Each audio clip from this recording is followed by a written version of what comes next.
ঘটনাটি শুরু 2009 সালের 24 নভেম্বর। থ্যাঙ্কসগিভিং এর আগের দিন জন জোন্স চিকিৎসাবিদ্যার ছাত্র, 6 মাস বয়সী একটি শিশুর বাবা এবং শৈশব থেকেই অ্যাডভেঞ্চারের পাগল। সেদিন সে তার স্ত্রী এমিলি এবং ভাই জেস চলে আসে নাটেপোটি কেভে।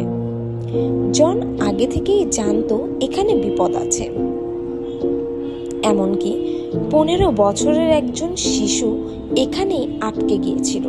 তবুও কৌতূহল তাকে থামাতে পারেনি। গুহার ভেতরে সে আলাদা হয়ে পড়ে।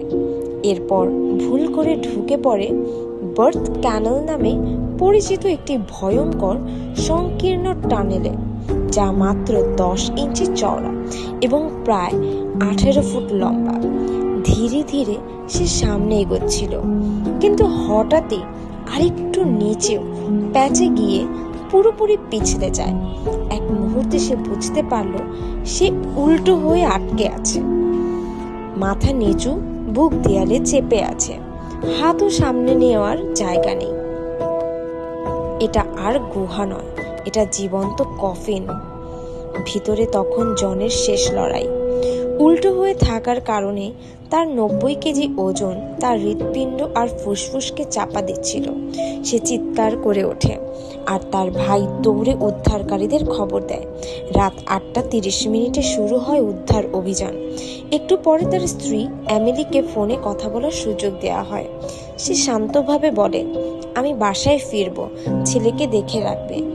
কিন্তু তার কণ্ঠে তখন মৃত্যুর ছায়া।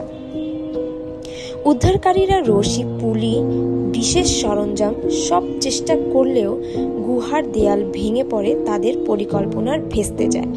এমনকি একজন উদ্ধারকারী আহতও হন।